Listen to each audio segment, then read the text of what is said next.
Hi, I'm Kim Ivers, the Assistant Library Director, and welcome to the Southborough Library Story Walk. This story walk is located on the library lawn and can be visited anytime, whether the library is open or not. Today we're going to take a walk along the story walk and read the book together. The book in the story walk right now is called A Perfect Day for Digging. It is written by Carrie Best and illustrated by Christine Davenier. It was published in 2014 by Two Lions. In the spring, when trees unfreeze and grass grows green and pansies say, "Please plant me," Nell and Rusty can't wait to dig in dirt just right for digging. "Bye-bye, snow shovel," says Nell. "Hello, trowel."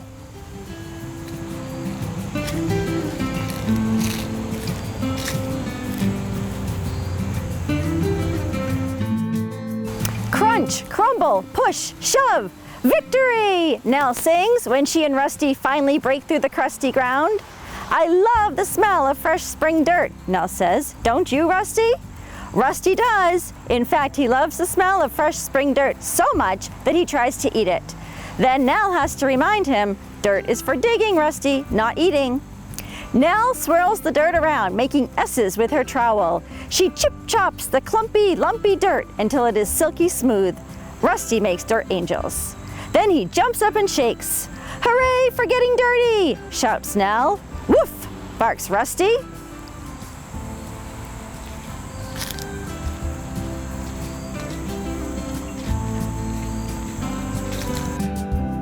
"I hate getting dirty," says Norman, swinging his new shoes back and forth. "Too bad," says Nell, "because it's a perfect day for digging and I have an extra trowel." "No thanks," says Norman. "I'd rather watch."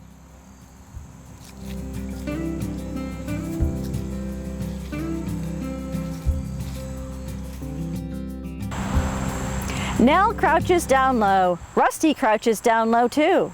Sometimes Nell digs like a chipmunk and scratches out a little bit of dirt at a time. Sometimes she's a badger and a lot of dirt flies everywhere. And sometimes Nell closes her eyes and digs a tunnel like a mole. But Rusty always digs like a dog. He uses his front paws to make the hole deeper and his back paws to put the dirt back in. "Rusty!" scolds Nell, laughing. Norman laughs too, because he's not the one getting dirty.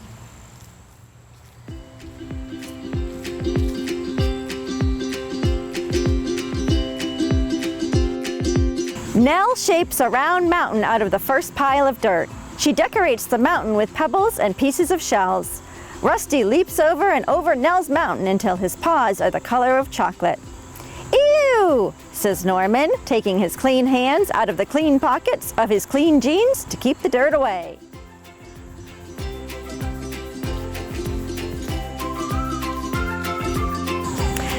Nell has so much fun digging that she begins to dig another hole. But Rusty has other ideas. "Come back here," calls Nell. "I'm gonna catch you." Clomp, clomp, clomp go Nell's digging boots in the swampy spring mud. "Hey, stop splashing," shouts Norman. "Sorry," says Nell. "Good dog," she tells Rusty, because he's finally dropped the trowel.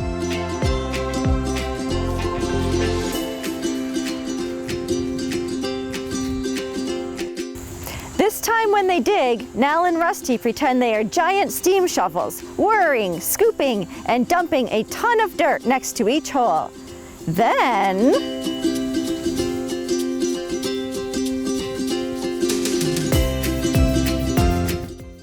"Look what we found," says Nell. "A pretty striped marble, 3 acorns, the mini stegosaurus I lost last summer, and 1 fat juicy worm."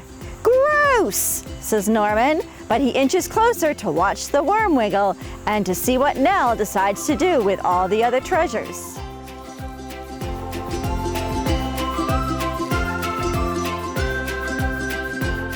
"We could put them in a dirt museum," Nell announces. "Cool," says Norman.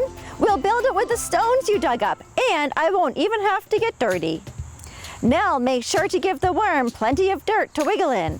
Rusty wants to bite the worm, but Nell says, "Worms are not for biting, Rusty. Mom says they make the garden better for growing things like potatoes and tomatoes and flowers," says Norman.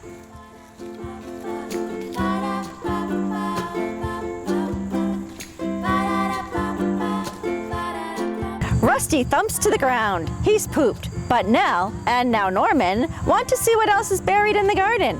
So Norman brings Rusty a bowl of fresh water. That does the trick. I still need your help, partner, Nell tells Rusty. When Nell and Rusty are digging their 5th hole, Nell discovers something. Hey, Norman, she calls.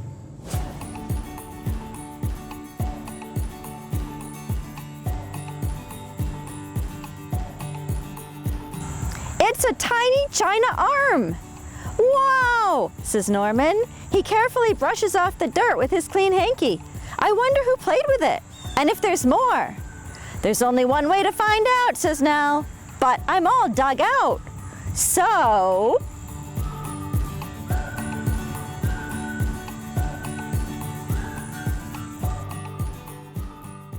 Norman rolls up his clean sleeves. He rolls up the bottoms of his clean jeans, picks up the extra trowel, and Norman starts to dig. Not like a chipmunk, and not like a badger, not like a mole, and definitely not like a dog. Norman digs like a bird, pecking away, slowly and carefully. If there's another treasure, I wouldn't want to break it, Norman says.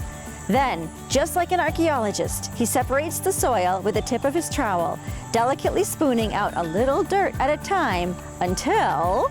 Victory! Shouts Norman. Could this be the tiny china leg that goes with the tiny china arm that you found?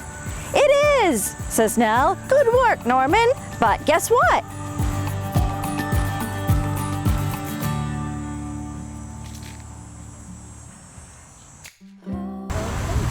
What? Asks Norman. You're all dirty, says Nell. You're right, says Norman, looking down. But guess what? What? Asks Nell. I like to dig, says Norman, and from now on, my new shoes will be my digging shoes. But what about the garden? Asks Nell. It's a mess. I know, says Norman. We can fill in the holes like this.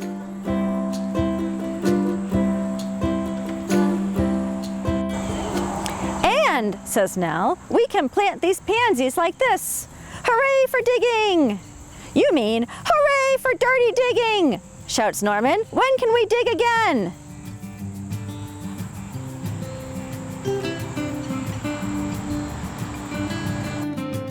Woof, woof, woof, woof.